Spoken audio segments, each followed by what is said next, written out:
ధనుసు రాశి వారికి ఈ వారం ఏప్రిల్ 15 నుండి ఏప్రిల్ 21, 2026లో శుభాశుభ ఫలితాలు తీసుకుంటే అదృష్టం వేగంగా పెరుగుతుంది. ఒక కొత్త అవకాశం చూడండి, ఇక్కడ అర్ధాష్టమ శని ఉన్నా కూడా అదృష్టం అనేది పెరుగుతుంది అన్నమాట. కొత్త అవకాశం మీ జీవితాన్ని పూర్తిగా మార్చే శక్తి కలిగి ఉంటుంది. మీరు పట్టుకుంటారా లేక మిస్ అవుతారా అనేది మీ ఇష్టం. గోచార ప్రకారం ఈ వారం ధనుసు రాశి వారికి గురు ప్రభావం వల్ల బాగుంటుంది. అదృష్టం, జ్ఞానం, అవకాశం పెరుగుతుంది. కుజుడు మంచి అవకాశాలను ఇస్తున్నాడు. శని ప్రభావంలో ఆలస్యం, క్రమశిక్షణ అనేది అవసరం, ఎందుకంటే అర్ధాష్టమ శనిగా ఉన్నాడు. ఇది సాహసం చేస్తే విజయం, నిర్లక్ష్యం చేస్తే నష్టం. ఈ వారం అంతా ఒకటే గుర్తు, ఈ క్యాప్షన్ రాసి పెట్టుకోండి. ఉద్యోగస్తులకి ఇది గ్రోత్ వారం. ప్రభుత్వ ఉద్యోగంలో కొత్త బాధ్యతలు, ప్రైవేట్ ఉద్యోగస్తులకి ప్రమోషన్ సూచనలు, ఐటీ రంగంలో ఉన్న వారికి ఆన్ సైట్ లేదా న్యూ రోల్స్ వచ్చే అవకాశాలు ఉన్నాయి. ఈ వారం మీరు తీసుకునే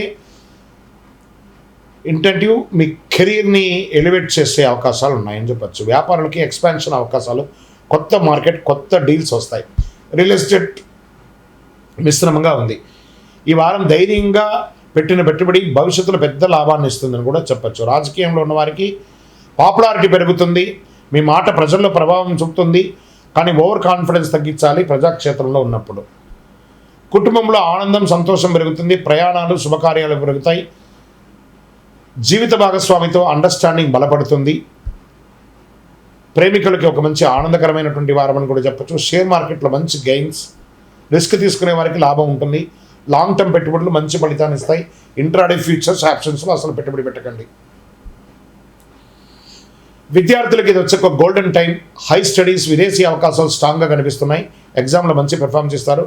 ఆరోగ్యంగా ఉండాలంటే ఓవర్ ఎక్సైట్మెంట్ తగ్గించాలి.